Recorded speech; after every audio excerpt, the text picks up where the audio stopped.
Bonjour à tous, on se retrouve pour une nouvelle position avec ici le trait pour les noirs. On a échangé une dame et une pièce mineure, donc on est déjà au final, tout début de la finale évidemment. Dans ces cas-là, il faut quand même faire attention encore à la protection du roi, mais bon, tant qu'il n'y a plus les dames sur l'échiquier, déjà c'est un peu moins important. Alors, deux tours, un fou et deux cavaliers de chaque côté. 5 pions noirs contre 5 pions blancs. On note le pion noir isolé ici, hein, en D5, donc un peu faible, mais des cavaliers noirs bien placés. En tout cas, les pièces noires en général sont mieux placées que les pièces blanches, hein, avec ce cavalier au bord de l'échiquier qui est même revenu sur sa case de départ, parce qu'on se doute qu'il a bougé évidemment, puisque la tour est passée, hein, donc il ne pouvait pas passer autrement que si le cavalier avait bougé, et donc il est revenu sur sa case de départ. Les deux tours bien doublés sur la colonne ouverte, un cavalier.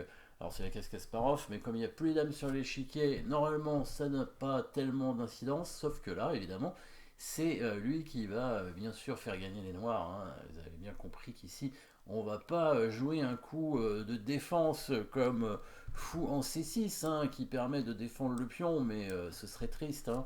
Et bien entendu, on va trouver un meilleur coup, et vous l'avez vu avec l'attaque des deux tours justement sur cette colonne, avec la tour ici protégée qu'une seule fois, hein, et qui peut très vite se faire attaquer une deuxième fois, puisqu'après justement le coup du cavalier qui va prendre le pion ici en B2, si le roi reprend, l'autre cavalier revient faire échec et la tour est capturée, ce qui fait que les noirs auraient gagné un pion avec une tour rentrée sur la deuxième rangée. Sauf qu'évidemment, c'est pas fini, hein. Donc, enfin, si c'est fini après cette variante, mais c'est pas fini à partir du moment où le cavalier prend le pion. Il y a d'autres variantes dans cette position. Évidemment, on pourrait penser un coup de desperado, hein, c'est-à-dire la pièce qui est sûre d'être perdue se sacrifie sur une autre pièce, avec sachant que de toute façon elle est perdue. En prenant le cavalier ici avec la tour, les blancs pourraient espérer récupérer le deuxième cavalier pour la tour, sauf que bah, la deuxième tour est ici attaquée par le cavalier. Et si les blancs récupèrent ici la tour, on peut voir cette variante, hein, cavalier prend pion, tour prend cavalier, cavalier prend tour ici.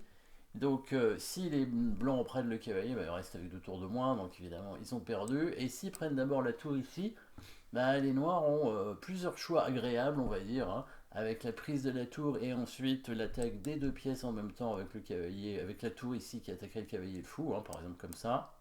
Voilà. Ça, c'est une variante qui déjà permet aux noirs de conserver un avantage matériel important. Mais l'autre variante plus forte, hein, c'est certainement la prise de ce pion sur échec. Et quand le roi va venir attaquer le cavalier, on refait échec ici et c'est protégé par le fou. Donc le cavalier ne craint rien de l'attaque du roi, bien entendu. Donc oui, ici donc le coup sur...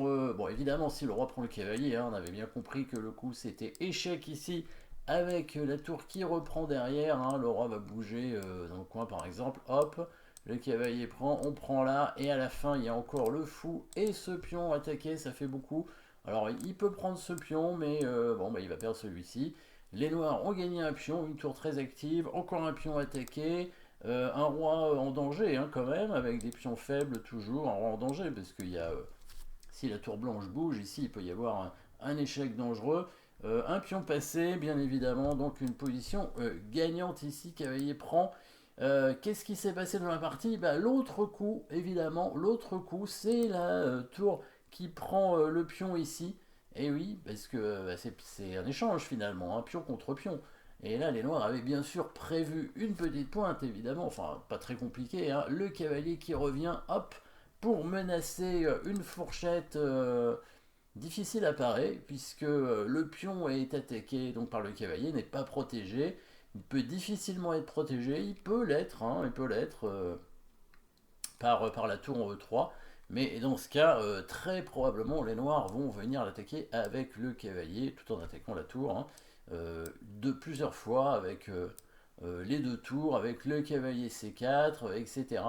Voilà, si les blancs échangent ici, on peut prendre le pion, on peut faire ça tout simplement aussi en se disant de toute façon le pion va être capturé au coup suivant et il y a cette menace, hein, tour échec qui gagne le cavalier, donc les blancs peuvent pas tout défendre en même temps. Ça fait trop de choses. Du coup, en fait, les blancs peuvent jouer ce petit coup de roi ici, avec un piège si on veut, hein, parce que maintenant si les noirs veulent faire la fourchette, et ce sont les blancs finalement qui la font, avec cet échec de tour qui attaque le cavalier. Donc évidemment, ce serait pas bon de prendre le pion, mais bien entendu, petit coup intermédiaire très important, hein, avec le fou qui se met au milieu, voilà, en attaquant la tour au passage. Et donc la tour D5 ici doit bouger et le pion est perdu finalement, hein. La tour ne peut pas le protéger, la tour vient ici, le cavalier prend le pion. La partie continue, mais les noirs obtiennent un bel avantage et vont finir par le concrétiser bien sûr dans la partie. Un pion d'avance avec toujours des pièces plus actives, hein, toujours ce cavalier mal placé, le fou qui a une belle attaque sur ce pion. Voilà, les pièces blanches ne communiquent pas entre elles, hein, elles sont tout simplement mal placées. C'est pour ça que les noirs avaient au départ donc une position gagnante, hein, grâce à ça. La structure de pion était peut-être un tout petit peu moins bonne pour les noirs à cause du pion isolé, 3 îlots de pion contre 2, mais l'activité des pièces a compensé, et c'est souvent le cas, hein, dans les parties. C'est pas évident de voir l'activité des pièces parce qu'il faut le calculer, hein, il faut voir évidemment les coups bouger dans la tête. La structure de pion c'est plus facile, elle est figée, hein, il y a 2 îlots chez les blancs. Donc les îlots bien sûr, vous connaissez, hein, hop, ça fait un îlot, A2, B3, C3, B2, C3 et un deuxième îlot, G2, H3, tandis que les noirs ont 3 îlots, hein, avec un pion isolé et 3 îlots de pion, donc moins on a d'îlots, mieux c'est, hein, dans la structure de pion, bien évidemment. Donc la structure de pion, c'est plus facile de voir si on a une structure meilleure ou inférieure. Par contre, l'activité des pièces, bien sûr, ça demande du calcul et de la réflexion, donc plus compliqué. Merci d'avoir suivi cette position. N'oubliez pas de vous abonner et à très bientôt.